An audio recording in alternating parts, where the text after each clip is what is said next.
Anda kembali menyaksikan Breaking News TV One, kali ini bersama saya Agita Mahlika. Pemirsa, saat ini telah bergabung bersama kami Gubernur Sumatera Barat, Bapak Mahyildi Ansarullah. Selamat malam, Pak Gubernur. Selamat malam, Mbak Gita.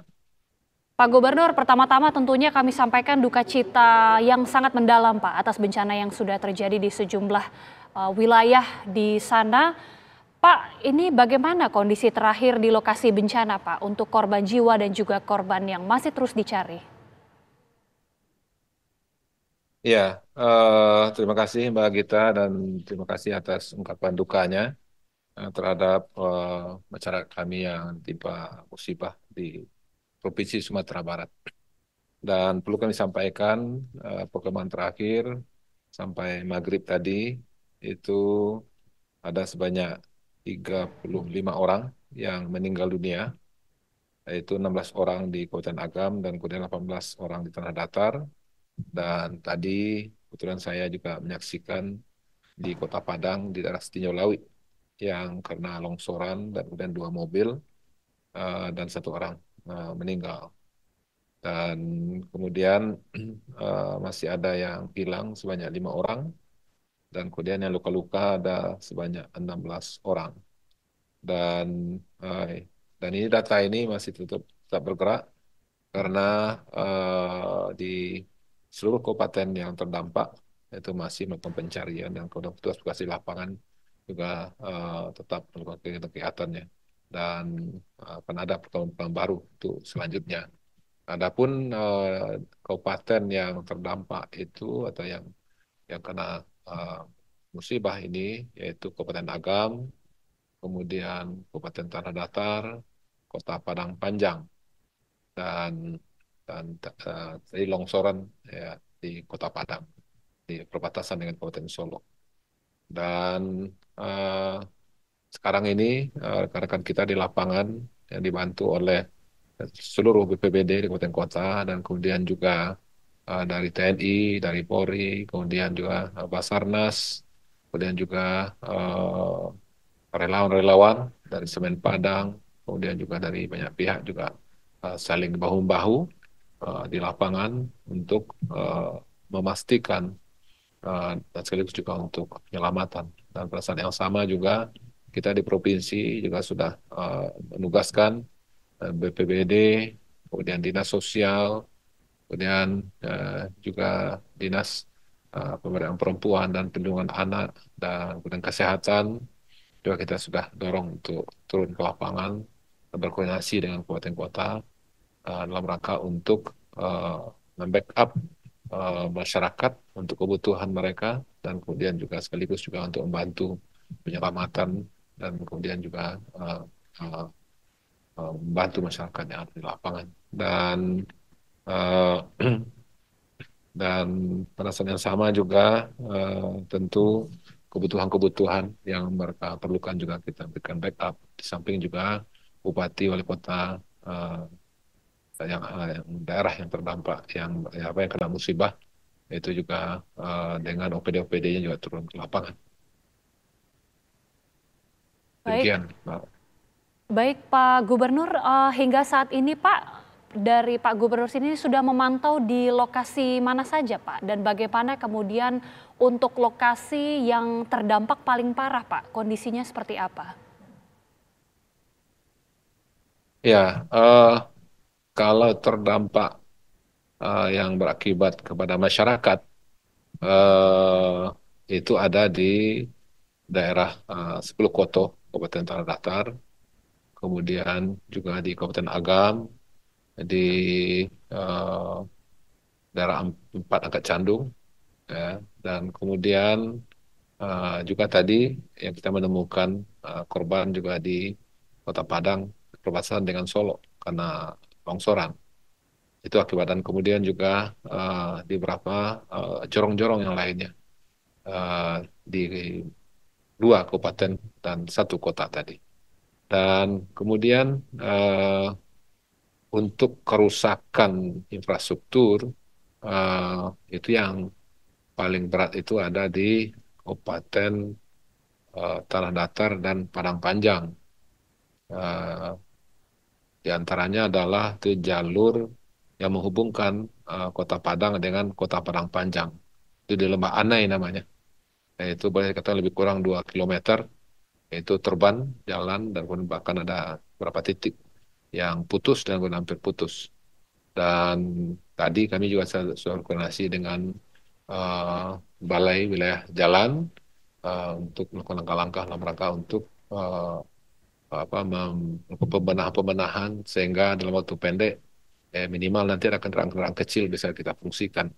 Dan kebetulan tadi sore saya dari Bukit Tinggi, Padang Panjang menuju Padang lewat Solo, maka di sana tadi kita juga ada longsoran seperti yang kami sampaikan tadi.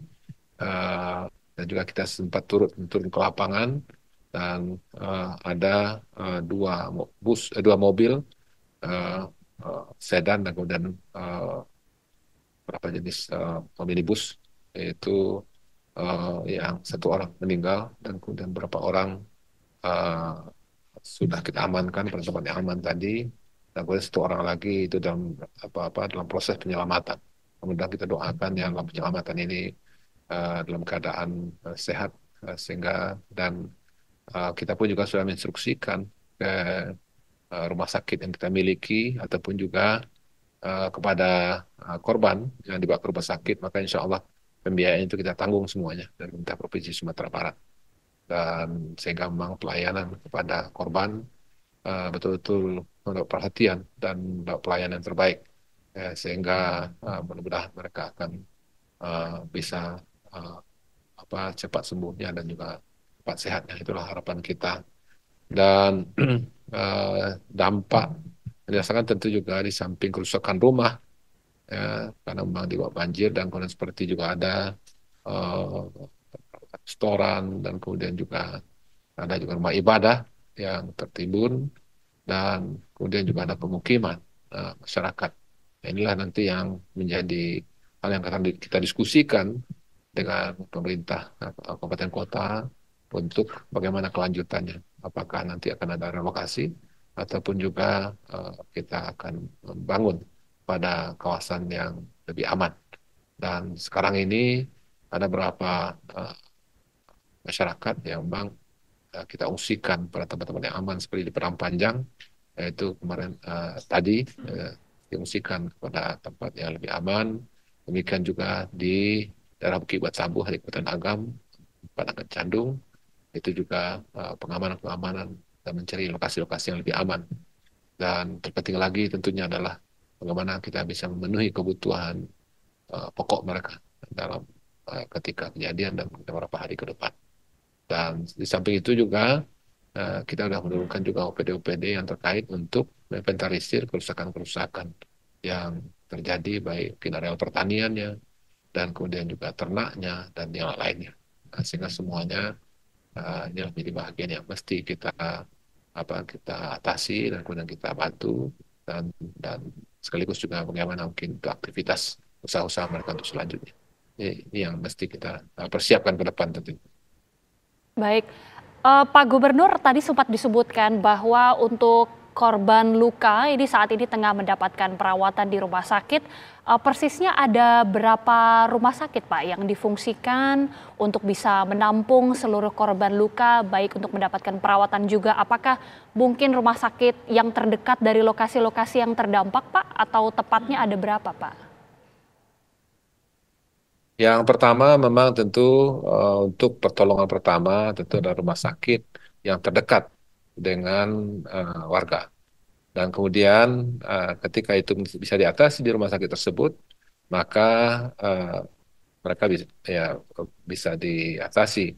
Tapi ketika itu perlu lanjutan, maka kita rujuk ke Rumah Sakit Ahmad Mukhtar di Bukit Tinggi untuk daerah Agam dan Tanah Datar. Dan alhamdulillah tadi ada yang dari Padang Panjang, kemudian setelah itu dirujuk ke rumah sakit kita yang ada Ahmad Mukhtar. Dan saya sudah tegaskan juga seluruh korban harus melakukan pelayanan maksimal dan kemudian masalah pembiayaan kita yang menanggung semuanya. Dan sehingga memang tidak ada perlu tanya ke sana kemari.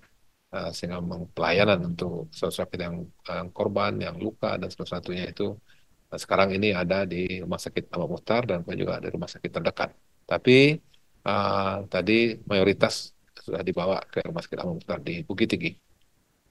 Baik, dan untuk seluruh biaya perawatan, artinya untuk korban luka ringan maupun luka berat ini seluruhnya ditanggung oleh pemerintah begitu ya Pak ya?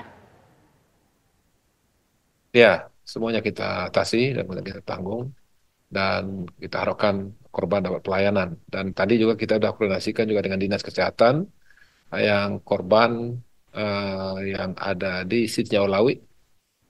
Maka ini kita bawa nanti ke rumah sakit terdekat. Nah, di antaranya nanti ada rumah sakit Andalas, ataupun juga rumah sakit Jamil dan lainnya. Dan itu juga kita tugaskan dinas kesehatan untuk menjamin itu semuanya sehingga mereka dapat pelayanan yang terbaik. Baik, Pak Gubernur tadi sempat menjelaskan bahwa ada beberapa akses jalan yang memang terputus akibat bencana Pak. Tadi sempat disebutkan juga jalur yang berada di Lembah Anai. Ini apakah sudah memang dilakukan perbaikan sementara Pak? Karena berhubung juga untuk distribusi bantuan ataupun untuk proses evakuasi ataupun pencarian korban harus melalui jalur-jalur yang cukup sulit Pak. Seperti apa Pak? Ya, jadi untuk jalur ke Padang Panjang dan Bukit Tinggi itu kita juga punya jalur yang lain yang memang malam tadi juga ada longsoran di sana, itu jalur Malala. Alhamdulillah siang tadi itu sudah dilewati dan sehingga memang untuk distribusi barang-barang juga bisa ke sana. Nah, untuk di Lembah Anai ini eh, dari diskusi kita kemarin tadi maaf tadi siang itu kepada beberapa orang petugas balai jalan, mudah-mudahan dalam waktu pendek dalam beberapa hari ke depan itu sudah bisa dilewati oleh kendaraan-kendaraan kecil ya Hmm. karena memang jalurnya putus. Nah, dan kemudian untuk itu tentu kita perlu merencanakan untuk pembangunan untuk jangka panjangnya. Dan alhamdulillah selama ini dari balai jalan, kemudian juga wilayah sungai, yaitu koordinasi dan sinergi dengan kita dan dengan kabupaten kota juga terjadi cukup baik. Dan alhamdulillah selama ini mereka bisa bergerak cepat. Dan mudah-mudahan tadi menjadi harapan kita kepada rekan-rekan tersebut untuk bisa melakukan langkah-langkah lebih cepat lagi. Baik, Dan mudah-mudahan ya, dalam amin waktu yang Pak. tidak lama itu bisa kita fungsikan lagi dan harus barang dan orang bisa terlaksana secara lebih baik. Baik, Pak Gubernur nanti usai jeda Bapak kita juga akan terhubung dengan warga yang kemudian juga terdampak Pak atas bencana ini yang saat ini posisinya tengah berada di pengungsian yang juga mungkin ingin menyampaikan aspirasinya kepada Pak Gubernur. Namun usai jeda Pak, Breaking News TV akan kembali Boleh. sesaat lagi.